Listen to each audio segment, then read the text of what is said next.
Special class with Rajeev Deswal for TET में आप सभी का स्वागत है। साथियों, आज मैं जो वीडियो लेकर आया हूँ बाल मनोविज्ञान के अंतर्गत, साथियों वो गत वर्ष का पेपर है। साथियों, गत वर्ष का पेपर मैंने पिछली वीडियो में भी बनाया था और इस वीडियो में भी बना रहा हूँ। ये जो पेपर है आपका, ये यूपी टेट 2011 का है। साथियों, मैं ये पेपर इसलिए लेकर आया हूँ कि देखो, जो पहला पेपर था वो टोटली आपका किसी न किसी सिद्धांत पर आधारित था। कोई ना कोई उसमें ऐसा पॉइंट ऑफ व्यू थे कि उनका सीधा एक उसमें अंडरस्टैंडिंग इतनी नहीं थी, केवल आपको सीधा थ्योरीज दे दिया, सिद्धांत दे दिया और उसका नाम बताना था। लेकिन जो इस वीडियो में जो 30 पर्सन आए हैं, इसमें देखो बिल्कुल जो शिक्षण के अंतर्गत हम डेली क्लास के अंदर अंतःक्रिया करते हैं बच्चों के और अपने बीच में, और जो भी हमारे सहयोगी होते हैं, अभिभावक भी होते हैं, और जो हमने बीएड का भी पढ़ा है सब कुछ, और जो शब्द होते हैं हमारे शिक्षा से संबंधित, वे सब इसमें यूज हुए हैं। तो केवल उन्हीं का चिंतन करना है, उन्हीं के ऊपर सोच विचार के ये क्वेश्चन हल हो जाएंगे। इसमें कोई भी थ्योरीज 2011 में नहीं आई है। इसमें केवल आपको क्वेश्चन मात्र पढ़ने हैं, थोड़ा सा ध्यान देना है और ये क्वेश्चन 30 के 30 हल हो जाएंगे। तो फिर ये मैं क्यों करा रहा हूँ? ये इसलिए करा रहा हूँ क्योंकि हमें ये शब्द वही रहेंगे, लेकिन ये आगे पीछे हो सकते हैं। हो सकता है ये पेपर में यही शब्द आ जाए और यही समस्या हमारे सामने हो, तो इसलिए जो है हमको ये पढ़ लेना चाहिए। तो जो भी इस में आए हैं क्वेश्चन, उसके जो विकल्प दिए गए हैं उस पर मैं चर्चा भी करूँगा और जो है व्याख्या भी करूँगा यदि आवश्यकता होगी। नहीं तो हम इसको आगे बढ़ जाएंगे। ये 30 क्वेश्चन है और आपसे निवेदन है कि आप जो है प्रत्येक प्रश्न को अच्छे से पढ़ लें, उसके चारों विकल्पों को अच्छे से देख लें और इस वीडियो को आप बार बार देखें। वीडियो को बार बार देखने से क्या होता है, ये क्वेश्चन हमें बिल्कुल जो है माइंड पुनरावृत्ति हो जाती है, मेमोरी बढ़ जाती है। जैसा मैंने पहले भी बताया था, कुछ की समस्या होती है, मेरी बातचीत हुई है कि भाई क्वेश्चन याद नहीं होते हैं, याद नहीं रहता है, तो उसका एक ही तरीका है, आप जो है शब्दों को सुने और जो सामने आपके ये क्वेश्चन दिए गए हैं इनको पढ़ें। इसको ज़रूर जो है, जैसे होता है ना बोल बोल के पढ़ना, आप बोल बोल के पढ़ सकते हैं। कुछ व्यक्ति मन मन में पढ़ते हैं, कुछ जो है ऐसे ही पढ़ते हैं सुनते, तो कुछ घूम घूम के पढ़ते हैं, चल कर पढ़ते हैं, तो वो अपना पैटर्न होता है पढ़ने का। लेकिन ये जो जब वीडियो आ रही है, ये नई तकनीकी आई हुई है, इसमें आप जो है सुन सकते हैं, देख सकते हैं और समझ सकते हैं। तो आइए दोस्तों शुरू करते हैं। देखो, ये क्वेश्चन नंबर 1 लिया है मैंने, ये यूपी टेट 2011 का है। एक बार फिर बता दूं तो देखो, क्वेश्चन नंबर 1 है ये आपको दिखाई दे रहा होगा, शिक्षण का सत्तावादी स्तर है। तो देखो, शिक्षण का सत्तावादी क्या होता है, आप देखो ऊपर लिखा हुआ है अंग्रेजी में, यहाँ पे ये दिखाई दे रहा है आपको, ये ऑथोरिटेरियन लेवल टीचिंग है। यानी कि सत्ता किस पर केंद्रित होती है? शिक्षक केंद्रित होती है, छात्र केंद्रित होती है, और ये प्रधान अध्यापक केंद्रित होती है और अनुभव केंद्रित होती है। तो इसमें क्या होता है, हमारा जो अध्यापक है वो जल्दबाजी में, क्योंकि हमने पढ़ा है कि भाई जो भी हम शिक्षण कार्य करते हैं वो छात्र केंद्रित होता है कि नहीं होता है, तो हम एकदम तुरंत बगैर इसका क्वेश्चन का अर्थ जाने बगैर ही हम यहाँ पर ऑप्शन बी पर निशान लगा देंगे, जो गलत होगा, क्योंकि सत्तावादी आया हुआ है। यानी कि शिक्षण से संबंधित है, अर्थात शिक्षण जो होता है वो बच्चे के और अध्यापक के बीच में होता है। क्लियर होगी बात? तो इसका अर्थ है कि जब छात्र केंद्रित मैं कह रहा हूँ कि ये नहीं है, ये शिक्षक केंद्रित आएगा इसमें, क्योंकि सत्तावादी का मतलब है कि टीचर बच्चे को कोई भी मौका बोलने का या अपने साथ शिक्षण में सहभागिता का यदि मौका नहीं देता है और वो स्वयं ही शिक्षण कार्य करके चला जाता है, तो उसको बोलते हैं सत्तावादी स्तर। तो यहाँ पे आपका शिक्षक केंद्रित हो जाएगा, ये इस तरीके से आ जाएगा। जबकि यदि ये करेंगे कि शिक्षण जो है किस पर आधारित होना चाहिए, तो उत्तर तब आएगा छात्र केंद्रित। लेकिन यहाँ पे देखो प्रश्न हम सोच क्या रहे थे कि ये आ जाएगा इसका बी ठीक, तो लेकिन इसका यहाँ पे आपका ए ऑप्शन इसका आपका बिल्कुल ठीक है। तो आपका ये शिक्षण का सत्तावादी स्तर है। तो ये पहला प्रश्न हो गया। दूसरा क्वेश्चन है, देखो, चरित्र का विकास होता है, चरित्र का, और इसको देखो अंग्रेजी में देख लेते हैं हम यहाँ पे, कैरेक्टर इज डेवलप्ड बाय, किसके द्वारा? विल पावर के द्वारा, कंडक्ट एंड बिहेवियर के द्वारा, और यहाँ पर आपके मोलिटी द्वारा, और ऑल ऑफ दीज के द्वारा। तो अब देखते हैं हम किसके द्वारा होता है। किसके द्वारा? देखो, अब यदि हम विल पावर की भी बात करते हैं, कंडक्ट और बिहेव की भी बात करते हैं, और यदि हम मोरलिटी की बात करते हैं, तो ये जो दोनों ऊपर की चीजें हैं ना, करते तो देखने को तो इसमें सभी आ गया भाई, सभी पर निशान लगा देंगे भाई, कंडक्ट भी करता है, विल पावर भी करती है, मोरलिटी भी करती है, लेकिन इसका ऑल ऑफ दीज नहीं आएगा। इसका कारण क्या है? इसका कारण है जो मुझे देखो, मोरलिटी शब्द है, ये नैतिकता है, ये नैतिकता के अंदर ही ये सब चीजें आ जाती हैं। आपका ऑप्शन बी भी सी में आ जाएगा, और आपका जो है ये विल पावर भी सी में आ जाएगा। तो सीधी सी बात है, ये आपका मोरलिटी में जाएगा, नैतिकता के अंदर ही सब चीज आ जाती है। जो नैतिकता पर आधारित, नैतिकता के नियम पर बच्चा चलता है या व्यक्ति चलता है, तो उसके चरित्र का विकास अपने आप हो जाता है। नैतिकता के अंदर नैतिकता एक बहुत व्यापक शब्द है, तो ये सी ऑप्शन इसका ठीक है। नहीं तो हम इस पे बी पे निशान लगाते, या हमारा ध्यान जाता है डी। तो इसलिए आप ध्यान करना है कि क्वेश्चन को बड़ी सावधानी से समझना है, और क्वेश्चन के यदि वो इस तरीके से देगा कि सारे ऑप्शन बिल्कुल संभावित हल दिख रहे हैं हमें, तब प्रश्न और गहराईता से सोचना है आपको। ऐसे नहीं कि भाई क्वेश्चन 30 है तो हम तुरंत कर देंगे, नहीं, प्रश्न के अंदर यदि जरा सा भी आपने मिस्टेक कर दिया तो ये गलत हो जाएगा। तो बड़ा ध्यान से करना है। तो इसका ऑप्शन आपका दूसरे का सी जाएगा। इसी तरीके से क्वेश्चन नंबर 3 आगे देखते हैं। Which of the following is not a level of teaching learning. Hindi में देख रहे हैं यहाँ पे, निम्नलिखित में से कौन शिक्षण अधिगम का स्तर नहीं है। तो देखो, मैंने जो पूर्व वीडियो बताई थी, मैंने बताया था शिक्षण अधिगम के 3 स्तर होते हैं। 3 स्तर बताए मैंने। एक स्मृति स्मृत बताया था, एक मैंने आपको अंडरस्टैंडिंग यानी कि समझ स्तर, बोध स्तर बताया था इसको, और एक मैंने चिंतनशील स्तर बताया था। तो देखो यहाँ पे कैसे किस तरीके से घुमा के दे दिया। तो यहाँ पे देखो समझ दे दिया, बोध की जगह समझ स्तर आ गया। तो बिल्कुल ये नीचे लेवल पे लिया शब्द को। तो हमारा ध्यान, हम क्या आ जाते हैं, कहने में स्मृति तो पता है हमें और चिंतनशील भी पता है, तो इसका अर्थ है कि डी और ए में से कोई सा एक हो सकता है। तो इस तरीके से आइडिया नहीं मारना है। हमें पता है कि विभेदीकरण तो शिक्षण का स्तर होता ही नहीं है, तो और देखने की आवश्यकता भी नहीं पड़ने की। तो विभेदीकरण इसका हिस्सा शिक्षण स्तर का नहीं है। तो आपका ये ए ऑप्शन जाएगा। क्वेश्चन ध्यान रखना है, ये नेगेटिव पूछ रहा है। बाय द वे हमारे दिमाग में पॉजिटिव रहता है और हम तुरंत कोई सा निशान लगा देते हैं। तो इसका अर्थ है कि आपका ए ऑप्शन यहाँ पे शिक्षण स्तर नहीं है, ए ऑप्शन आएगा। और साथ में आप यहाँ पे ये याद कर लो कि देखो 3 प्रश्न हमारे यहाँ याद हो रहे हैं कि शिक्षण अधिगम के स्तर कौन कौन से होते हैं। एक आपका स्मृति स्तर होता है, एक बोध स्तर होता है, और एक चिंतन स्तर होता है। इस प्रश्न को इनको यहीं पे याद कर लेते हैं। पिछले जो पेपर आए हैं उसमें भी आया था, देखो क्वेश्चन जो मैंने कराए थे उसमें भी आया था। तो इस तरीके से हमें ऑप्शन से भी लाभ मिल जाता है। तो नेक्स्ट क्वेश्चन चलते हैं। अब नेक्स्ट क्वेश्चन है देखो आपका, यदि एक विद्यार्थी कक्षा में भाग लेने से संकोच करता है, तो आप एक विद्यार्थी कक्षा में भाग लेने से संकोच करता है तो आप क्या करेंगे? नंबर 1, उससे प्रश्न नहीं पूछेंगे। जिन प्रश्नों के उत्तर वह दे सकता है केवल उन्हीं प्रश्नों को पूछेंगे। तीसरा ऑप्शन, उन प्रश्नों को नहीं पूछेंगे जिनके उत्तर उनके सामर्थ्य में से बाहर हो, जिसके कारण वह कक्षा में उपहास का पात्र बन सकता है। डी, उससे केवल तब प्रश्न पूछेंगे जब वह उनके उत्तर देने के लिए उत्साहित होगा। तो देखो ये क्वेश्चन बिल्कुल है कि बच्चे के संवेगों पर ध्यान रखना है। बच्चे के सम्मान के लिए हम ये है कि यदि बच्चा कक्षा में नहीं आएगा तो हमें क्या व्यवहार करना चाहिए। तो ये प्रश्न बिल्कुल किसी भी सिद्धांत पर आधारित नहीं है, ये केवल व्यवहारिकता पर आधारित है। तो हम क्या कर सकते हैं इस पर? तो आप बिल्कुल सोचें इस प्रश्न को, और तब आपको पता चलेगा हमें क्या नहीं है। सोच लिया कौन सा होना चाहिए? तो ये प्रश्न देखो बड़ा आसान लग रहा है, लेकिन प्रश्न आपको यदि इनको दोबारा से नहीं पढ़ोगे तो ये क्वेश्चन गलत हो जाएगा। इसका अर्थ क्या है? देखो दोबारा से फिर पढ़ता हूं मैं, उससे प्रश्न नहीं पूछेंगे। बिल्कुल करेक्ट है, हम उससे प्रश्न नहीं पूछेंगे।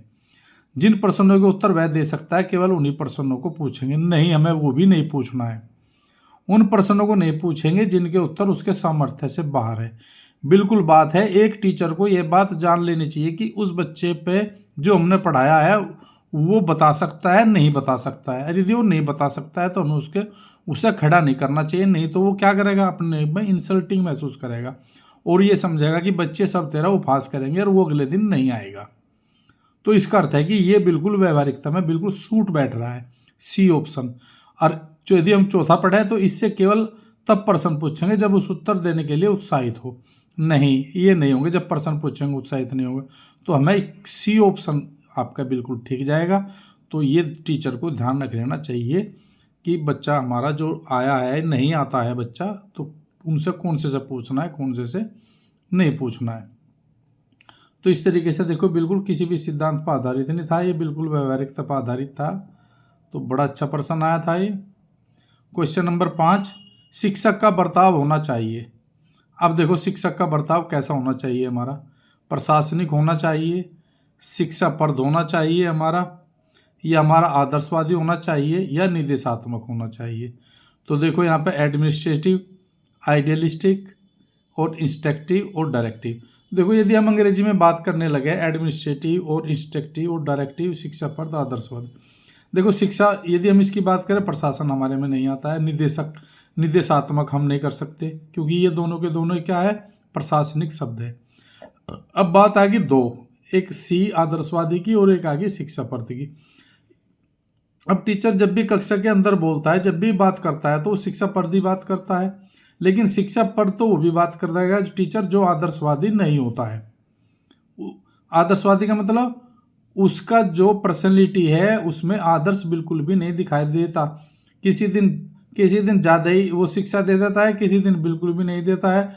तो शिक्षाप्रद कभी मिलती है, कभी नहीं मिलती है, या भी होती है। लेकिन आदर्शवादी शिक्षा, यदि कोई शिक्षक आदर्शवादी है तो उसके अंदर शिक्षाप्रद अपने आप आ जाएगी। देखो, इसमें मैं बी और सी में ये तुलना कर रहा हूँ। आदर्शवादी जो टीचर होगा, शिक्षाप्रद भी आएगी उसमें, उसका व्यक्तित्व भी अपने आप शिक्षाप्रद होगा। तो ऑप्शन देखो अब जब कौन सा जाएगा। तो ऐसा पर्सन जो है गलत हो जाता है और फंस जाता है कि क्या हो जाए, क्योंकि शब्द हमारे लिए एडमिनिस्ट्रेटिव भी होता है, इंस्ट्रक्टिव, डायरेक्टिव और ये भी है। तो इस क्वेश्चन नंबर 5 में आपको सी ऑप्शन आपका बिल्कुल ठीक है, आदर्शवादी शिक्षक का बर्ताव होना चाहिए, है नहीं, यानी कि उसके खड़े होने में भी शिक्षण नजर आना चाहिए, आदर्श प्रस्तुत करने वाला होना चाहिए टीचर, तब जो है बच्चे शिक्षण कार्य में सहभागिता लेंगे, आएंगे। तो इन चीज़ों का ध्यान रखना है। क्वेश्चन नंबर 6 पर आ जाता हूँ। देखो, बालिका शिक्षा है को महत्ता देना उचित है, कारण बताओ। तो देखो, ये किसी भी उसका क्वेश्चन नहीं आया, बिल्कुल व्यवहारिक क्वेश्चन आया हुआ है। बालिका शिक्षा आ गया, अब जो भी हम समझेंगे क्वेश्चन को उसी के आधार पर उत्तर दे देंगे। तो यदि क्वेश्चन इस तरीके का आता है तो हमें बड़ी सावधानी से उत्तर देना है। तो देखो, पहला क्वेश्चन की महत्ता देना है। बालिकाएं बालकों से अधिक बुद्धिमती है, बालिकाएं बालकों से अल्पसंख्यक है, अतीत में बालिकाओं को बुरी तरह से विभेदित किया जाता था, यह इसलिए देना है, या किसी सामाजिक परिवर्तन के नेतृत्व में केवल बालिकाएं समर्थ हैं। तो ये देखो, आप कौन सा आपको लग रहा है इसमें। तो आप क्या सोचेंगे मन में, कहने लगे भाई ये पहला भी हो सके, या तीसरा भी हो सके, चौथा भी हो सके। लेकिन मेरे साथियों, बालिकाएं बालकों से अधिक बुद्धिमत्ता है, इस पर ध्यान नहीं देंगे हम, क्योंकि यहाँ पे कंपैरिजन कर दिया इसने। ये अल्पसंख्यक है, इससे कोई मतलब नहीं, इससे बुरी तरह से विभेदित किया जाता है, इसका मतलब अब करें हम लिंग भेद उसमें, ये बिल्कुल खारिज हो गया। तो ये आपका ऑप्शन डी आएगा, सामाजिक परिवर्तन के नेतृत्व में केवल महिलाएं ही समर्थ है। ये बिल्कुल सत्य है, सामाजिक परिवर्तन के लिए बालिकाएं या महिला ही इनके नेतृत्व के लिए समर्थ होती है, ये मनोवैज्ञानिकों ने सिद्ध कर दिया है। तो इसका ऑप्शन डी है, इसीलिए क्वेश्चन ये आया है, इसलिए मैं बालिका शिक्षा को महत्व देना चाहिए। तो डी ऑप्शन इसका बिल्कुल ठीक है। 7वां क्वेश्चन, यदि क्वेश्चन पेपर में आ जाता है इस तरीके का, तो यही वर्ड यदि आगे, ऐसा नहीं कि वह क्वेश्चन जो का तो रिपीट होगा, लेकिन यदि ये वर्ड आगे तो हमें इन शब्दों से दूसरे प्रश्नों को, मैंने बताया था, साहचर्य करते हुए, उनमें समन्वय करते हुए दोनों में वे क्वेश्चन हल हो जाते हैं। फिर 7वां, समन्वित शिक्षा को सफलता निर्भर करता है। समन्वित शिक्षा की सफलता किस पर निर्भर करती है?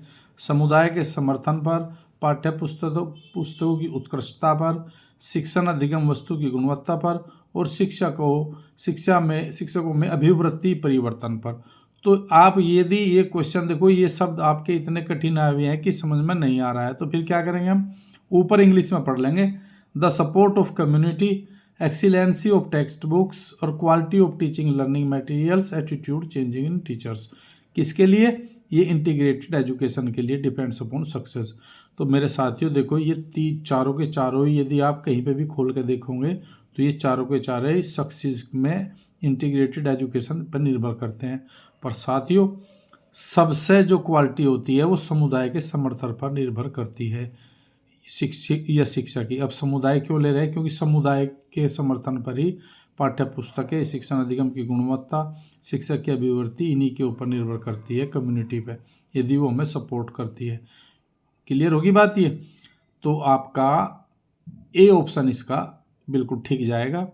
तो ए ऑप्शन पर निशान लगाना है कहीं पे इंटीग्रेटेड एजुकेशन की सक्सेस पर।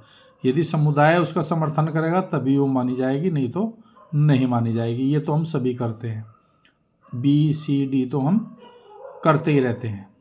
क्लियर होगी बात? और नंबर 8 ये नाटक क्वेश्चन, अधिगम से संबंधित किसी विद्यार्थी को समस्याओं का सबसे अच्छा उपचार है। अधिगम से संबंधित किसी विद्यार्थी की समस्याओं का, अधिगम से मतलब सीखने से, जो सीखना होता है, बच्चा जो सीखता है, किसी विद्यार्थी की समस्याओं का सबसे अच्छा उपचार कठोर परिश्रम का सुझाव देंगे उसको। ग्रंथालय में निरीक्षित अध्ययन करेंगे, ग्रंथालय का मतलब लाइब्रेरी में, उसको जो कहेंगे भाई स्टडी कर लो, या निजी शिक्षण का सुझाव देंगे, ट्यूशन कर लो भाई। तो आप देखो, या फिर निदानात्मक शिक्षण करेंगे या उसका डायग्नोसिस करेंगे। तो आप लोगों ने पढ़ा होगा कि हमें जब पढ़ाया जाता है या हम खुद पढ़ते हैं कि जो बच्चा कमज़ोर है भाई क्या करेंगे उसको, भाई उसका रेमेडी कर लो, भाई डायग्नोसिस कर लो उसका, है ना। और उसके बाद फिर उस बच्चे को उसी धारा प्रवाह में ले आओ जिसमें हमारे अच्छे बच्चे हैं। तो देखो, ये कठोर परिश्रम नहीं देने के, ये नहीं देने के, ये नहीं देने के, और निदानात्मक शिक्षण, डायग्नोसिस देते हैं। लेकिन हम क्या करते हैं, डायग्नोसिस उस बच्चे के कारणों का पता ना लगाया कि हम उससे क्या कहते हैं, भाई ट्यूशन करिए जाके। अब ट्यूशन तो उसका लगा दे लेकिन समझ में तो कुछ नहीं आता उस पर, या फिर उसने कहते हैं चल भाई तुझे ही पढ़ कर सुनाना पड़ेगा भाई। अब पढ़ेगा तो जी भी सुनाऊंगा, जी अगर तुझे 3 बजे लो पढ़ना, 4 बजे लो पढ़ना, या तुझे मुर्गा बना दिया जाएगा तो ये कर, तो उसे कठोर परिश्रम या कुछ भी करा रहे उससे, तो क्या वो सीख जाएगा? नहीं सीख जाएगा। ये उसे लाइब्रेरी में कर रहा था, लाइब्रेरी में जाकर पढ़ रहा, नहीं पढ़ रहा, क्या कर रहा हो, तो उस बात से तो नहीं पता चलने का ना। तो सबसे बढ़िया है उसके बच्चों के कारणों का पता लगाए, वो बच्चा क्यों नहीं सीख रहा है, क्या क्या डिफ़िकल्टी है, उसका पूर्व ज्ञान क्या है, और तब जाकर उसके लर्निंग हो जाएगा। तो इसका ऑप्शन डी जाएगा। ये आपके खारिज हो गए, इनको याद रखना है, डी ऑप्शन इसका ठीक है बिल्कुल। क्वेश्चन नंबर 9, क्वेश्चन नंबर 9 आ गया। देखो यहाँ पे, एक शिक्षक विद्यार्थियों को अनुप्रेरित कर सकता है, यानी कि मोटिवेटेड कर सकता है। कैसे करेगा एक शिक्षक? या तो पुरस्कार दे दो। पुरस्कार देना देखो क्या होता है, यदि मान लिया हमारी कक्षा में 20 बच्चे हैं और हम उसे 2 को पुरस्कार दे दें तो क्या और बच्चे क्या करेंगे? बच्चा नेगेटिव भी हो सके, भाई सब पुरस्कार मिल रहा हमें मिल नहीं रहा, कहने लग रहा इन्हें ले लेने दे, हमें क्या जरूरत पड़ रही है पुरस्कार करने की। टीचर भी ऐसे ही सुने होंगे आपने, रहा उन्हें मिलने लग रहा पुरस्कार, हमारा चाहता पुरस्कार। तो इस तरह की भावना जो फीलिंग्स आवेगी वे मोटिवेटेड नहीं करती है, कुछ को करती है कुछ को नहीं करती है। तो इस तरह की, क्योंकि इसमें भेदभाव होता है, यदि भेदभाव पैदा होता है ना इसमें, लेकिन फिर भी चला आ रहा है कि पुरस्कार देना है, अच्छे कार्य के लिए पुरस्कार देना है और गलत कार्य के लिए दंड देना है। ये तो परिपाटी आ रही है ना। तो इसी तरीके से देखो यहाँ पे अनुप्रेरित कर सकता है। दूसरा ऑप्शन है सही मार्गदर्शन कराकर या उदाहरण देकर किसी का, या कक्षा में भाषण देकर। तो ये देखो, पुरस्कार, उदाहरण और ये कक्षा में भाषण, ये एक ही तरीके का है। आप केवल अनुप्रेरित करें उसको सही मार्गदर्शन कराकर, उसे सही बात बतानी है, सही गाइडेंस करनी है, तब ही हम उसको प्रेरित कर सकते हैं। नहीं तो तीनों तो इस तरीके से हम प्रेरित कर भी सकते हैं, नहीं भी हो सकता है बच्चा। तो आपका ऑप्शन जो है इसका 9 का बी चला जाएगा। राइट है बात, सही मार्गदर्शन कराकर। कुछ कहते हैं भाई नहीं पुरस्कार दे के कर देंगे भाई, इसको अनुप्रेरित कर सकता है। तो पुरस्कार भी इसका कुछ किताबों ने दिया है भाई, पुरस्कार करा दो, लेकिन जो है गिविंग प्रॉपर गाइडेंस, बस यही अच्छा इसमें प्रभावी आपका इसका बी ऑप्शन है। 10वां क्वेश्चन देख लो, दिखने में आसान क्वेश्चन लग रहा है लेकिन डबल मीनिंग वाला है, ये बड़ा पेचीदा है क्वेश्चन, तो ये मुश्किल में डाल देता है, क्वेश्चन गलत होने की संभावना ज़्यादा होती है। क्वेश्चन नंबर 10, यदि कोई विद्यार्थी आपको सम्मान नहीं करता है तो आप क्या काम करेंगे? देखो उसकी उपेक्षा करेंगे, उपेक्षा का मतलब अनदेखा कर देंगे, जन उसने देखा ही नहीं। टीचर्स भी ऐसे ही करते हैं, यदि हमारा सम्मान नहीं करता तो बाई तरफ से निकल लेते हैं या चुपचाप कर जाते हैं। तो उसका डिफेंस मैकेनिज्म आदमी यूज़ करता है, परीक्षा में कम अंक दे देंगे। ऐसा तो कुछ नहीं है, उसके अभिभावकों से बात करेंगे, उससे उससे डांटेंगे। लेकिन हमारे कुछ टीचर्स हैं जो अभिभावकों से भी बात करें, अगर तुम्हारा तो बच्चा ऐसा है, ये नहीं करता, ये नहीं करता, है ना, कभी प्रिंसिपल को फ़ोन कर देंगे और भाई तो बच्चा ऐसा करे, तो उस बच्चे को सारे को बदनाम कर देंगे। तो आपका काम, टीचर का काम ये नहीं है, क्योंकि इससे बच्चा और नेगेटिव ही हो जाएगा। तो हमें ये नहीं करना है, ना परीक्षा में उसको कम अंक देने हैं, ना ही हम उसे डांटेंगे कि भाई तू क्यों नहीं करता। आप क्या कर दो, बस उसकी अपेक्षा को थोड़ा सा उपेक्षा कर दो कि जने देखा ही नहीं है इस तरीके से, तो उसके अंदर जो है वो फीलिंग रिमूव हो जाएगी। 3-4 दफ़े करके देख लो तो वो रिमूव हो जाएगी। तो इस तरीके का क्वेश्चन आप जो है बड़े आसानी से कर सकते हैं। क्वेश्चन नंबर 11, मानवीय मूल्य जो प्रकृति से सार्वत्रिक है के विकास का अर्थ है। मानवीय मूल्य का, अब मानवीय मूल्य क्या होता है भाई? जो मानव के हित में होता है, और मानवीय मूल्य को सभी व्यक्ति बताना शुरू कर देता है, चाहे गली में खड़ा हो, चाहे रेलवे प्लेटफार्म पर खड़ा हो, चाहे गाड़ी में बैठा हो, चाहे किसी स्थान पर हो। ऐसा नहीं होना चाहिए था, ऐसा होना चाहिए था, ऐसा नहीं होना चाहिए था, ऐसा नहीं होना चाहिए था। तो सब क्या करते हैं, अपनी मैंने अभिव्यक्ति पर निशान लगाया, सब अभिव्यक्ति करना शुरू कर देते हैं। अंगीकरण कोई कर रहा नहीं कर रहा उससे कोई मतलब नहीं है, बस अभिव्यक्ति शुरू। तो ये मानवीय मूल्य। अनुकरण भी होता है, कोई अनुकरण करता है, कोई नहीं करता है, कोई मतारोपण करता है, अपने मत थोपता है एक दूसरे पर, इंट्रोडक्शन। तो ये नहीं, इमिटेशन भी नहीं करना, अडोप्टेशन नहीं। तो मैनिफेस्टेशन जो होता है, अभिव्यक्ति होती है, उसी में ही जो है मानवीय मूल्य निहित होते हैं। तो आपका ऑप्शन डी जाएगा आपका। क्लियर? क्वेश्चन नंबर, आप चलते हैं 12 पे। क्वेश्चन नंबर 12 पे आ गया, अपने विद्यार्थियों को समझने के लिए एक शिक्षक में अच्छी जानकारी होनी चाहिए। किस चीज़ की? बाल मनोविज्ञान की, बच्चे को समझने की प्रवृत्ति की, विषय वस्तु के प्रति विद्यार्थी के मत की, और इनमें से सभी की। तो यहाँ कुछ टीचर्स ये समझते हैं यार इसमें तो सभी आया है, सभी पे निशान लगा दो। सभी पे निशान लगा दो तो सब चीज़ हो जाएगी इसमें। भाई आप ये ध्यान रखना है, इस क्वेश्चन को करने से पहले एक बार हम ऑप्शन को तो देख लें। इसमें विषय वस्तु के प्रति विद्यार्थियों का मत कितना है, हमें कोई वोट थोड़े डलवानी भाई उसकी है, या फिर हम उसे ये करना है कौन सा झगड़ा कर रहा है कौन सा नहीं कर रहा है, वो तो उसके अंदर आएंगे। अरे हम ऐसे ही ना कर ले कि सारे बाल मनोविज्ञान को पढ़ ले। बाल मनोविज्ञान के अंदर सारे का सारा बच्चे का व्यवहार आ जाएगा। कहाँ से लेके भाई, शैशवावस्था से लेकर और प्रौढ़ावस्था के सारे व्यवहार को हम पढ़ लेंगे उसके, और वो बाल मनोविज्ञान हो जाएगा। और बाल मनोविज्ञान में जो भी उसके विकास हैं वे सब उसमें आ जाएंगे, सब जानकारी आ जाएगी हैं। लेकिन हम क्या करें, कुछ टीचर जो है बिना बच्चे को बाल मनोविज्ञान जाने ही पढ़ाना शुरू कर दे, और भाई वो तो बहुत अच्छा पढ़ा रहा है, वो तो अच्छा पढ़ा रहा है, बच्चा तो अच्छा नहीं पढ़ रहा, बच्चे को ने तो कुछ नहीं सीखा। क्या हमने बच्चे को व्यक्तिगत रूप से ध्यान दिया है? क्योंकि मनोविज्ञान के अंतर्गत सबसे बड़ी चीज़ है व्यक्तिगत भिन्नता। जब तक हम व्यक्तिगत भिन्नता पर आधारित शिक्षण विधियों का, शिक्षण तकनीकियों का और अपनी लेसन प्लान का यूज नहीं करेंगे तब तक बच्चा नहीं सीखेगा। बाल मनोविज्ञान यदि हमारा बेसिक के टीचर है, हम बेसिक का टीचर का मतलब है व्यक्तिगत ध्यान। व्यक्तिगत ध्यान देंगे, व्यक्तिगत विधि लगाएंगे, तभी बच्चा आगे बढ़ेगा। अब जैसे जैसे बच्चा हमारा यदि बेसिक से बाहर निकल जाएगा, कक्षा 8 से कक्षा 9 तक, उसमें थोड़े प्रैक्टिकल होते हैं, लेकिन लेक्चर मेथड शुरू हो जाता है। लेकिन यहाँ पे लेक्चर मेथड यूज़ करते हैं, डेमोन्स्ट्रेशन मेथड यूज़ करते हैं, वो यहाँ पे यूज नहीं करना। डेमोन्स्ट्रेशन कर सकते हैं आप, लेकिन लेक्चर को प्रस्तावना करने के लिए बोलना पड़ता है, लेकिन वो लेक्चर मेथड नहीं होता है। हम उसको बोल देते हैं लेक्चर, लेकिन वो तो इंट्रोडक्शन डेवलपमेंट के लिए हम बोलते हैं, और किसी भी अपनी प्रस्तावना को लिए।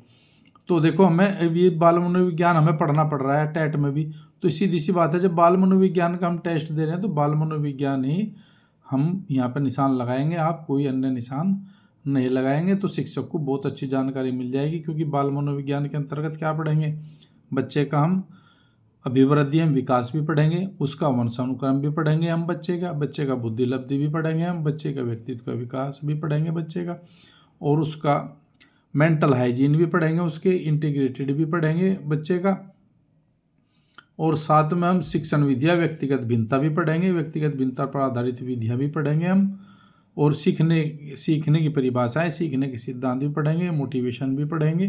तो ये सब बाल मनोविज्ञान के अंतर्गत सब आ जाएगा, और उसके जितने भी विकास है चिंतन के, उनकी थ्योरियाँ, ये सब बाल मनोविज्ञान में हमें पढ़ने को मिलेगी। इसलिए मेरे प्यारे साथियों ऑप्शन ए जाएगा। क्वेश्चन नंबर 13, देखो निम्न में से किस स्तर में बच्चे अपने समकक्षी वर्ग के सक्रिय होते हैं।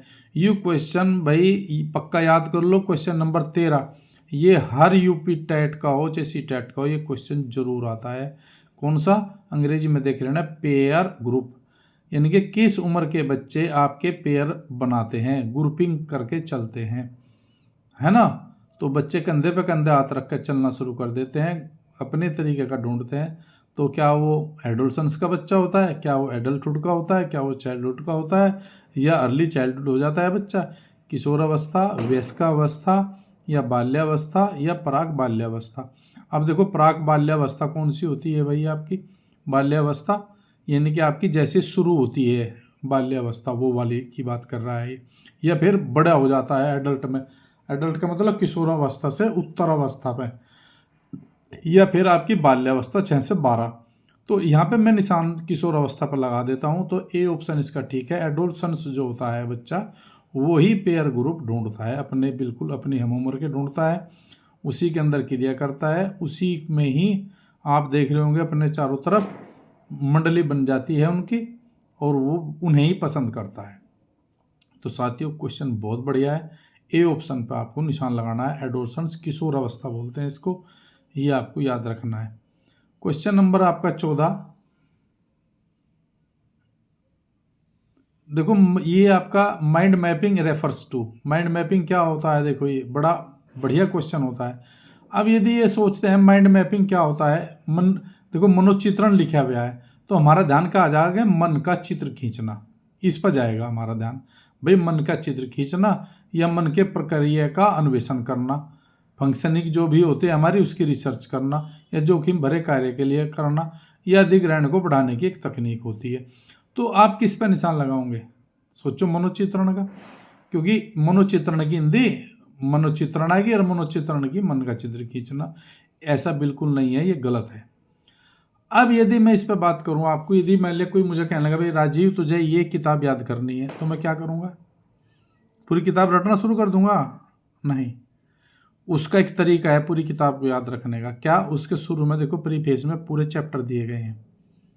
क्या दिए गए हैं, पूरे चैप्टर। यदि पूरी बुक में 14 है तो 14 के जो हमारे हेडिंग दिए गए हैं, जिसको हम पार्ट बोलते हैं, लेसन बोलते हैं, सबसे पहले माइंड मैपिंग आप उनका करो। वह तकनीक है हमारी, भाई हमें पता है कि इस चैप्टर में मोटिवेशन है, मोटिवेशन के बाद में फिर आपका व्यक्तित्व है, फिर व्यक्तित्व के बाद में आपको बुद्धि पढ़नी है, बुद्धि के बाद में आपको स्वास्थ्य विज्ञान पढ़ना है, स्वास्थ्य विज्ञान के बाद में आपको विशिष्ट बालक पढ़ने हैं, विशिष्ट बालक के अंतर्गत आपको अभिवृद्धि एवं विकास पढ़ना है, और सीखने की थ्योरीज पढ़नी है, और फिर आपको व्यक्तिगत भिन्नता पढ़नी है। तो यदि इस तरीके से क्रम से मैंने देखो ये याद कर लिया, ये माइंड मैपिंग है कि मुझे बाल मनोविज्ञान में ये पढ़ना है। अब जब माइंड मैपिंग किसकी, अभिप्रेरणा की, भाई अभिप्रेरणा के अंतर्गत कितने सिद्धांत रखे गए, 6 रखे गए, 5 रखे गए, अभिप्रेरणा के स्रोत कौन से हैं। तो यह एक तकनीक है दिमाग में बैठने की। तो इसी तरीके से पूरी की पूरी बुक हमारे याद हो जाती है। और यदि हम जो है सीधे प्रश्नों में जाकर घुस जाएंगे तो माइंड मैपिंग आपने कुछ किया नहीं, 1-2 प्रश्न उठाया और वो ये याद कर लिया, नहीं, इस तरीके से नहीं होता है। तो यह एक टेक्निक होती है, किस चीज़ की टेक्निक, यह बोध स्तर बढ़ाने की टेक्निक होती है दिमाग में, कि भाई क्वेश्चन को ऐसा करते हैं, याद रखते हैं। यदि हम देखो, मैं एक उदाहरण दूँ छोटा सा, यदि हम कहीं दिल्ली में जा रहे हैं, तो हम कार में जा रहे हैं या पैदल जा रहे हैं या किसी अन्य साधन से जा रहे हैं, तो हम अपने दिमाग में चिन्ह निर्धारित कर लेते हैं, भाई यहाँ को आए थे हम, यहाँ पे पुलिस थाना था, यहाँ पे मंदिर था, यहाँ पे भाई इसकी दुकान थी, यहाँ पे ये पुल था, यहाँ पे ये ऊंची मीनार है, या यहाँ पे ये होटल है। तो हम क्या करते हैं, एक टेक्निक अपने दिमाग में बना लेते हैं, तो वो आपकी याद रखने की टेक्निक है। तो ये आपकी इनहेंस कंपैरिजन टेक्निक्स आएगा, अधिग्राह्यता बढ़ाने के लिए इस तकनीक का हम यूज़ करते हैं। तो ऑप्शन इसका ए जाएगा। क्वेश्चन आता है, याद रखना है, लेकिन आपको इसके अर्थ पर नहीं जाना है, नहीं तो आप सी ऑप्शन लगा सकते थे और ये तुक्के से कोई प्रकार्य वर्कार्य जो कुछ होगा चलो डी लगा देते हैं। कह लेंगे जो कम भरा तो होना ही नहीं हो, तो बी तो होना ही नहीं, तो इसमें आपको फंस जाएगा। कह लेंगे ए होना ही नहीं, इसमें सी और डी हो जाएगा। तो इनमें से कोई सा आप निशान लगाएगा आ जाएंगे, जबकि ना ये ठीक है ना ये ठीक है, ये तो ठीक था ही नहीं, तो बस आप जो है इस पर कोई से पर लगा देंगे। तो मेरे साथियों ऑप्शन ए जाएगा। यह मनोचित्रण का देखो क्वेश्चन को मैंने अच्छे से बताने का प्रयास किया है, इसको याद रखना है, क्वेश्चन को पेपर में आ जाता है। नेक्स्ट क्वेश्चन आ गया आपका, देखो प्रतिभाशाली होने का संकेत निम्न में से कौन नहीं है। नेगेटिव पर्सन आ गया। और जबकि हम यदि क्वेश्चन पूरा ना पढ़े यहीं पर कर ले कि प्रतिभाशाली के क्या संकेत है, तो यहीं पर विचारों में सृजनात्मकता, दूसरों के साथ लड़ना, कौतूहल, अभिव्यक्ति में अनूठापन। तो क्या कर देंगे हम, विचारों में सृजनात्मकता पर निशान लगा देंगे। जबकि क्वेश्चन नेगेटिव दिया। प्रतिभाशाली बच्चा जो होगा तो दूसरों के साथ लड़ेगा नहीं, लड़नेगा। विचारों में सृजनात्मकता, क्रिएटिविटी रहेगी, उसमें न्यू थिंकिंग रहेगी, उसमें है सृजनात्मकता शब्द आया। सृजनात्मकता शब्द के ऊपर पूरी एक किताब है, इतना आसान शब्द नहीं है सृजनात्मकता, क्रिएटिविटी। तो इसका अर्थ है कि प्रतिभाशाली बच्चा जो है सृजनात्मकता होगा। अभिव्यक्ति का उनके यूनिकनेस होगी, एक्सप्रेशन, नोवल्टी होगी उसमें। देखो यहाँ पर नोवल्टी आया है, नोवल्टी का मतलब न्यू थिंकिंग ही विचार आएंगे उसमें। तो ये आपका रहेगा। क्यूरियोसिटी किस में रहेगी, उसकी जिज्ञासा, पिपासु, ज्ञान पिपासु होगा वो, भूख रहेगी ज्ञान की, ये भी मिल जाए, ये भी मिल जाए, मुझे ये भी बता दे। तो इस तरीके से कभी भी उसकी भूख शांत नहीं होती। तो ये सब लक्षण जो होते हैं वे प्रतिभाशाली बच्चे के होते हैं। और दूसरों के साथ लड़ना ये अब प्रतिभाशाली बच्चे के लक्षण नहीं है। तो इसका ऑप्शन बी पे निशान लगेगा। 16वां क्वेश्चन फिर आ जाए। एक पर सामान्य 12 वर्ष के बच्चे की सबसे अधिक संभाव होना संभव है। अब हम क्वेश्चन को ऊपर कर लेते हैं। ये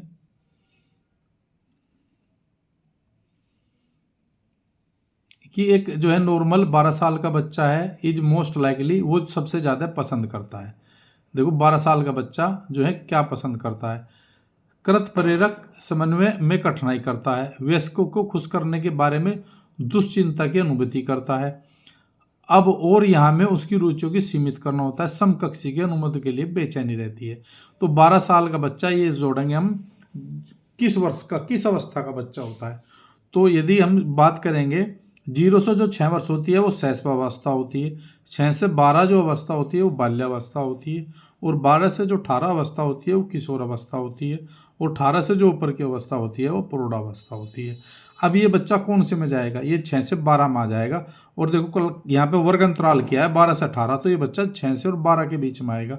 तो जो 6 से और 12 का बच्चा है वो अपना जो भी कक्षी होगा उसके लिए उसके बेचैनी रहेगी, मैं उसके साथ खेल लूँगा जाके। अर्थात बाल्यावस्था का जो बच्चा होगा उसके अंदर बेचैनी रहती है। आपने अपने घर में देखना 6 से 12 का जो बच्चा होगा वो अपने छोटे छोटे साथियों के कहने पर ही, मात्र उसकी आवाज़ सुनते ही उसको बेचैनी हो जाती है, वो उसे बैठाना मुश्किल हो जाता है। तो उसका वो जो अनोखा व्यवहार है वो आपको देखने के मिलेगा, बहिर्गम व्यवहार हो जाएगा, घर से भागने की अनोखा काल रहता है उसका, सुसुप्त अवस्थाएं सब रहती है, कोई भी विकास उसका नहीं होता है, सारा का सारा उसका जो है एक ज्वालामुखी की तरह इसका बताया जाता है कि बाल्यावस्था जो होती है एक सुसुप्त ज्वालामुखी का रूप धारण करके होती है। और वो ये कहते हैं कि हमारा बच्चा में तो किसी भी प्रकार का विकास भी नहीं होता है, कि खावे तो बहुत लेकिन इसका लगता नहीं। इस तरह की जो है आपको कहीं ना कहीं सुनने को मिलेगा, लेकिन वो सुनाते हैं हम जो बच्चा बाल्यावस्था का होता है। तो आपको समझ लेना चाहिए कि बाल्यावस्था के जो है सब विकास सुसुप्त अवस्था में रहते हैं, लेकिन उस सुसुप्त अवस्था में जो भाषा का विकास है उसका वो बढ़ता रहता है। तो ये आज इसका ऑप्शन आपका डी जाएगा। तो सीखने का अनूठा काल भी बाल्यावस्था को कहा जाता है, तो आपको ये ध्यान रखना है। तो ये मैंने कुछ बाल्य विकास के बारे में बताया है बाल्यावस्था के, जब उसको बताएंगे वीरवृद्धि विराग विकास में तब मैं इसको और विस्तार से बताऊंगा। अब क्वेश्चन को आगे बढ़ते हैं। क्वेश्चन नंबर 17, विद्यालय से विद्यार्थियों को भाग जाने का क्या कारण है। विद्यालय से विद्यार्थियों को भाग जाने का क्या कारण है, क्यों बच्चे भाग जाते हैं। कक्षा में रुचि का अभाव रहता है, विद्यालय में अध्ययन में रुचि का अभाव है, विद्यार्थियों को दंड नहीं देते हैं, समस्या के प्रति शिक्षकों को निर्दय अभिवृत्ति रहती है। क्या बच्चे डर के मारू चले जाते हैं विद्यालय से। आप सोच कर देखो, विद्यालय में नहीं आते हैं तो क्या होता है, क्योंकि यदि अध्यापक कक्षा के अंदर रुचि के साथ नहीं पढ़ाएगा तो बच्चा अपने टीचर से बात ज़्यादा जानता है, लेकिन अध्यापक ये समझता है नहीं, बच्चे से ज़्यादा मैं जानता हूँ। बिल्कुल गलत बात। बच्चा ज़्यादा जानता है, वो आपके हर एक्टिविटीज़ को, हर आपकी पर्सनैलिटी को, प्रति एक व्यवहार पर निगाह रखता है, उसी का फिर घर जाकर वो बखान करता है। यदि हम लोग पूरा दिन यदि नहीं पढ़ाएंगे तो बच्चा उसको घर जाकर बताता है। यदि लगातार हम 2 या 3 दिन तक नहीं पढ़ाएंगे तो बच्चा जान जाएगा कि जो है मास्टर वहाँ पढ़ाई नहीं होती, बेकार में ही हुआ है, मैं नहीं जाता। तो इस तरह का वो कहना शुरू कर दे। आप उन बच्चों को छोड़ दो, आप अपने को ही देख लो। यदि मैं ही ये बता रहा हूँ और क्वेश्चन आपको लग रहा है यार ये तो बोरिंग है, तो मैं नहीं करता इसे, है नहीं, मैं नहीं करता ये। तो इस तरीके से यदि मैं रुचि लेकर क्वेश्चन को नहीं बता रहा हूँ, या कोई नहीं होता है, किसी भी चीज़ का यदि भाव दिखता है आपको, तो उसमें आप जो है भाग जाने की प्रवृत्ति पैदा हो जाएगी। तो सेम टू सेम बच्चे की यही बात है। वहाँ पे क्लास में यदि क्लास में गए हैं तो बड़े मन से हमें बच्चों को पढ़ाना है, तन्मयता से पढ़ाना है। हर एक बच्चे को लगना चाहिए मास्टर जी ने मुझे पढ़ाया है। एक ग्रुपिंग, हमको देखो क्या होता है, व्यक्तिगत भिन्नता कहाँ से स्टार्ट होती है। व्यक्तिगत भिन्नता को हम ये मान के चलते हैं कि सारा समूह एक ही IQ का है, जबकि ऐसा तो नहीं है। हम ये मान के चलते हैं भाई एक है, लेकिन यहीं से भिन्नता हमें स्टार्ट करनी पड़ती। नहीं भाई, कोई सभी बच्चे अलग है, सबकी IQ अलग है, सबके सीखने की गति अलग अलग है। इसलिए सब वो मानसिक रूप से भी अलग पावेगा, वो चिंतन में भी बिल्कुल अलग पावेगा, और उसकी भाषा का भी बिल्कुल अलग पावेगा, उसकी संरचना भी अलग पाएगी, संवेग भी उसके अलग पाएंगे, हर चीज़ उसकी अलग पाएगी। तो ये चीज़ है। तो इसलिए जो है कक्षा शिक्षण में रुचि यदि नहीं हम करते हैं, मैं पहला ऑप्शन पर निशान लगा रहा हूँ, इसका पहला ऑप्शन आपका ठीक है। विद्यार्थियों में अध्यापन में रुचि का भाव। भाई विद्यार्थियों में अध्यापन में रुचि का भाव नहीं करने के हम ये कि भाई जो है lack of internal studies on the part of students यदि नहीं भी पढ़ रहा है तो उसे हम इतनी रुचि पैदा कर देंगे अपने उसमें कि बच्चा हमारी ओर ध्यान देने लगे, बच्चे को अच्छा लगने लगे। तो ये सिर्फ और सिर्फ टीचर कर सकता है। तो ऑप्शन ए जाएगा इसका। ये दंड वाला देना, ये देना, बच्चा इसको नहीं मानता है। यदि आप अच्छी बात पे बच्चे को यदि कोई आपने डांटा भी है, कुछ भी करा है, तो बच्चा उसको इग्नोर कर देगा। हाँ मास्टर जी ने मुझे गलत बात पर डांटा है, और उस गलती को भी बता देते हैं। तो इस चीज़ का ऑप्शन आपका ए जाएगा। व्यवहारिक क्वेश्चन है बिल्कुल। देखो कोई भी सिद्धांत नहीं, मैंने इसीलिए बताया था कि ये जो आपका टेट का पेपर है केवल ये क्लास के अंतर्गत आधारित है। जो क्वेश्चन नंबर 18, विद्यार्थियों में श्रम की स्फूर्ति का विकास करने के लिए। विद्यार्थियों में श्रम काम की स्फूर्ति कैसी होती है? स्फूर्ति से मतलब ये नहीं कि ये भावना से मतलब है। देखो यहाँ पे जो बच्चे के अंदर श्रम की भावना आ जाए, आप फावड़ा लेके चल जाओ तो बच्चे चारों तरफ आपके हो जाएंगे, और आप कमरे में बैठा कहोगे फावड़ा लेके चले जाओ, बा कर लियो वैसे, खुरपी लेके चल जाओ, पेड़ लगा दिए, तो कहोगे तुम सभी बच्चों को झुंड को, तो एक दो ही चलेगा, वो भी उल्टा घूम के आ जाएगा। तो क्या करेंगे? नहीं, आप सबसे पहले चलेंगे, चलो भाई आज हम पेड़ लगाएंगे, तो मैं खुरपी, तुम उठा के चलो, पेड़ बच्चे अपने आप उठा लेंगे। तो ये बिल्कुल ये है कि शिक्षक अपने ही श्रम से प्रवृत्ति दिखाएगा, बाकी और ये सब धरे रह जाएंगे। तो सबसे पहले आपको अपने आप को लीडरशिप में लाना है, बच्चा अपने आप श्रम करना शुरू कर देगा। तो ये आप ये हैं, यदि झाड़ू कहते हैं झाड़ू लगाओ, नहीं, सबसे पहले भाई झाड़ू आप लगाओ। यदि आप झाड़ू लगाएंगे तो बच्चे अपने आप कहना शुरू कर देंगे सर आप रहने दो, हम लगा देंगे। नहीं, हम सब मिलकर लगाएंगे, हम करते हैं सब ये काम। तो इसी तरीके से पेड़ हम सब लगाएंगे भाई, पानी हम देंगे भाई, सब काम करेंगे। तो सब मिलजुल के यदि काम करेंगे, TLM बनाएंगे, मटेरियल्स बनाएंगे, चलो भाई हम बनाते हैं। यदि आप बनाओगे तो बच्चे के अंदर अपने आप ही श्रम करने की प्रवृत्ति, स्पिरिट ऑफ ये लेबर की आ जाएगी। तो ए ऑप्शन इसका बिल्कुल ठीक है। क्वेश्चन नंबर 9 पर चलते हैं। बाल विकास की परिभाषा का अध्ययन क्षेत्र है, मानवीय सामर्थ्य में परिवर्तन करता है, जीवन अवधि के दौरान व्यवहार की ये ढूंढता है, बच्चों को वयस्क तथा वरिष्ठ नागरिकों के साथ की तुलना करता है, किसी बच्चे का संज्ञानात्मक, सामाजिक, दूसरों सामर्थ्य का विकास के लिए उत्तरदायी होगा। तो क्वेश्चन आपका बिल्कुल सीधा सा है। बाल विकास की परिभाषा, तो बाल विकास के अंतर्गत संज्ञानात्मक आता है हमारा। संज्ञानात्मक का मतलब है चिंतन का विकास, मानसिक विकास और सामाजिक विकास, और दूसरे से सामर्थ्य का हमारा कर्मिक, जो भी अन्य विकास है वे सब उसमें, कर्मिक का मतलब है सीक्वेंस में आते चले जाते हैं। तो इसका ऑप्शन आपका डी जाएगा। नेक्स्ट क्वेश्चन, प्राथमिक शिक्षक के लिए बाल मनोविज्ञान का ज्ञान आवश्यक है। प्राथमिक शिक्षक के लिए मैंने बताया था, देखो प्राथमिक शिक्षक के लिए बाल मनोविज्ञान का, क्या कोई इंटर कॉलेज का या कोई डिग्री कॉलेज का बाल मनोविज्ञान पढ़ता है? कोई नहीं, क्योंकि वहाँ पे तो मैच्योर परिपक्व होकर जाते हैं। सीखना और मैच्योरिटी एक दूसरे के ऊपर डिपेंड करते हैं। अब यदि मैच्योरिटी होती है, देखो यहाँ पे बच्चे की कितनी मैच्योरिटी होती है, कितना हमको बताना है, हमें तो कितना से संबंधित है, हम ज़्यादा नहीं बता सकते बच्चे को। वहाँ पे कितना ही बता लो आप उच्च लेवल पर, जितना बताओगे इतना ही थोड़ा। बच्चा वहाँ पे तो बैठा है, आप कितना ही बता दो उसे, आप ही थक जाओगे, वो नहीं थकने का। यहाँ पे क्या है, यहाँ पे तो आपकी सीमा है भाई, इतनी उम्र के बच्चे को इतना बताना है, उसके पहले से ही निर्धारण है, पहले से ही उसके लिए सिलेबस है, इससे ज़्यादा नहीं जाना है। तो ये आपकी उसकी प्राथमिक शिक्षक के लिए ये है। तो ये आपको देखो क्या क्यों कर आवश्यक है भाई, ये बच्चों को अनुशासित बनाने में सहायक करता है, परीक्षा के परिणाम में उन्नति होती है, यह बच्चों को अभिवृद्ध करने के लिए सुविधाजनक तरीका बन जाता है, यह बच्चे के व्यवहार को समझाने में शिक्षक की सहायता करता है। तो अपने आप ही देख लो क्वेश्चन कौन सा लग रहा है, बड़ा इजी क्वेश्चन है। तो आप सब डी चाह रहे होंगे, तो इसका ऑप्शन बिल्कुल डी ठीक है। तो हमें सब बच्चे के व्यवहार को समझने की मदद मिलती है। तो मैं ये कहते हैं कि इस बच्चे पे तो कुछ भी नहीं आता, ना यूँ पढ़ता। अरे नहीं, यूँ नहीं पढ़ता, तुमने उस बच्चे को नहीं पढ़ा, बच्चा नहीं, शिक्षक ने बच्चे को नहीं पढ़ा, इसलिए उस पर पढ़ना नहीं आया। आप प्रयास करो, बच्चा कुछ ना कुछ जरूर सीखेगा। ये कहते हैं कि इस बच्चे पे तो गुणा भाग भी नहीं आते, रे गुणा भाग नहीं आती, गिनती तो आवे।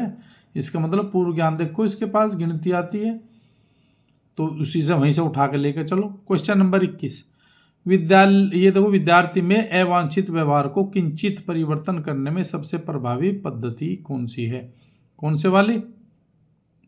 जो व्यवहार हम नहीं चाह रहे हैं। देखो एक शब्द है वांछित व्यवहार और एक अवांछित। यदि वांछित व्यवहार में परिवर्तन करते हैं हम, वांछित व्यवहार में परिवर्तन हमारा सीखना कहलाता है, सीखने की परिभाषा। अवांछित व्यवहार हमको उसको नहीं कराना है, तो क्या करेंगे, जो हम नहीं चाहते व्यवहार उसको अवांछित व्यवहार बोलते हैं।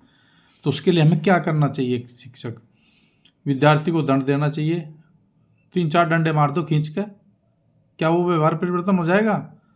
नहीं। मैं यह भी बात बोलता था, यदि हम शिक्षक को दंड देते हैं, भाई जाते हैं, भाई चलो अधिकारी है, भाई दंड दे दो, क्या वो पढ़ाना शुरू कर देगा? नहीं करेगा, और उल्टा हो जाएगा उसका।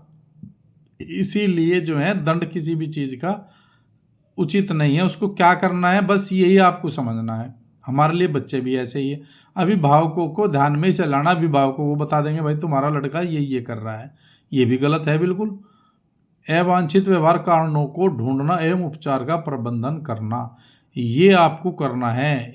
यहाँ पे सी पॉइंट पे हमें ये ऐसे बच्चे ने ऐसा क्यों किया, प्यार से पूछेंगे, उसके कारणों का पता लगाएंगे, कारणों का पता लगा के फिर हम उसको डायग्नोज करेंगे, देखेंगे कहाँ समस्या है, और फिर उसको निपटारा करेंगे, कैसे इसको जो है दोबारा रिपीट ना हो, उसकी क्या व्यवस्था हम कर सकते हैं। तो क्वेश्चन देखो सी ऑप्शन जाएगा, जो है केवल पढ़ने मात्र से ही क्वेश्चन आपका हल हो गया। क्वेश्चन नंबर 22, आपको शिक्षक दिवस पर कुछ विद्यार्थियों ने एक बधाई पत्र भेजा है, आप क्या करेंगे?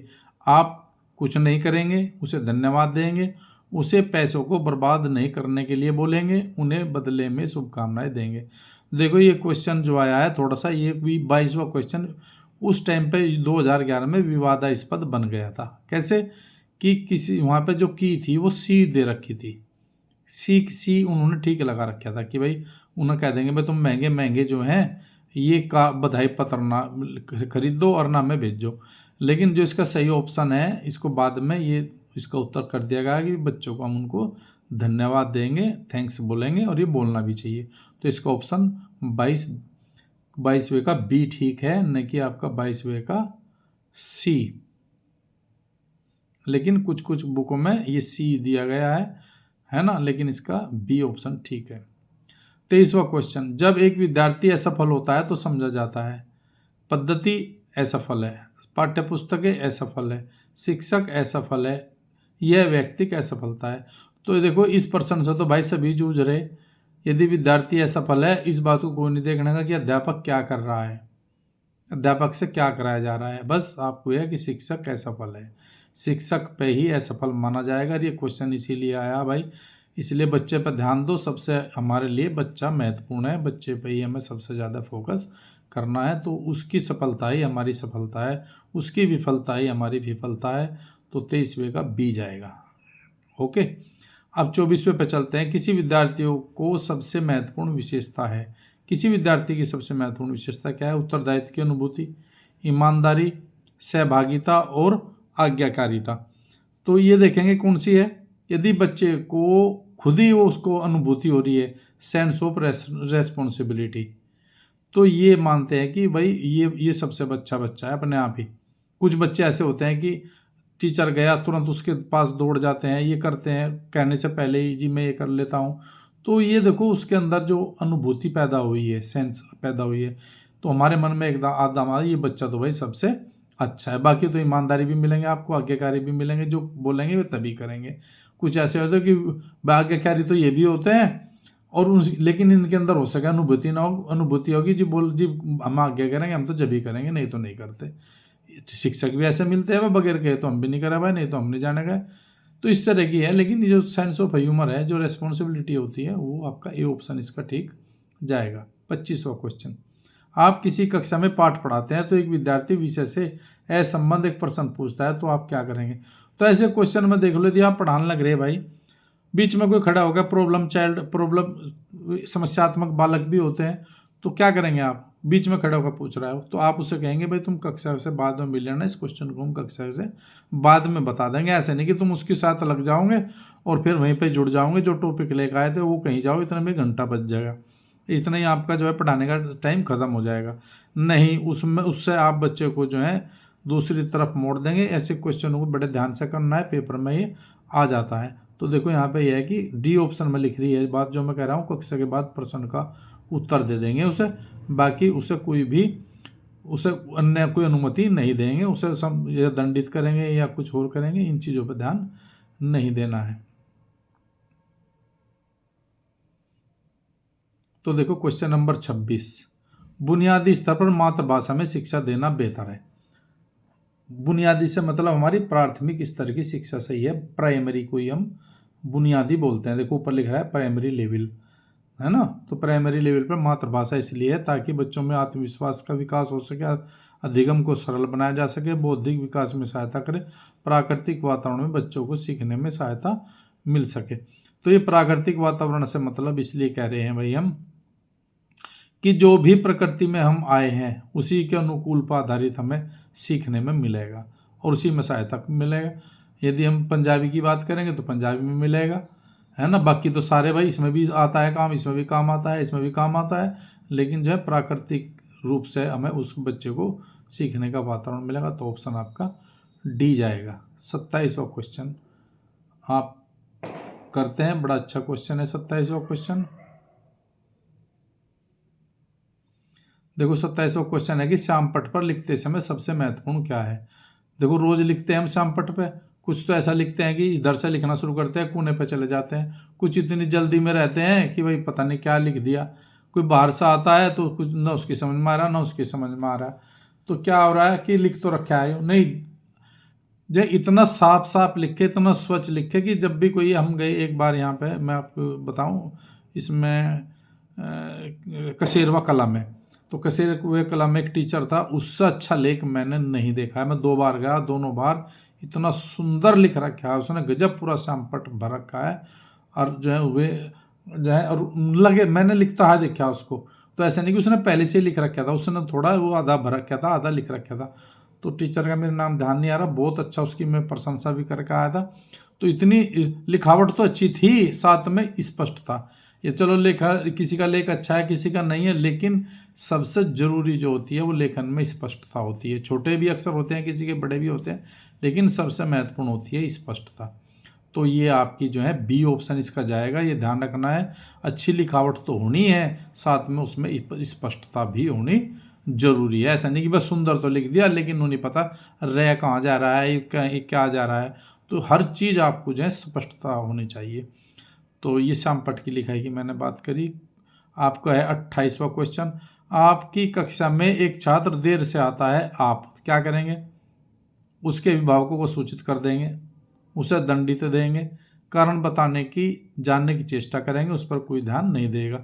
यदि प्रश्न की बात आवेगी तो हम सी पर निशान लगाएंगे, लेकिन हम सारा सभी शिक्षक इसका उल्टा करें, 2-4 बैंत मारे, 2-4 धमकावेंगे उसे, वो 2-4 बात बताएंगे और उसे ये भी बोल लेंगे तेरे अभिभावकों को सूचित करेंगे, तू आता नहीं, ध्यान नहीं देता, ये है। तो इन चीज़ों से हमें बचना है। तो इसका कारण ये है कि कारण जानेंगे क्या समस्या आ रही है, फिर अच्छे से बात करेंगे बच्चे के साथ में और उसके कारण जान के उसका निवारण करेंगे। तो सी ऑप्शन आपका जाएगा। 29वां क्वेश्चन, विद्यालय में विद्यार्थियों को कैसे विपरीत करना उचित है।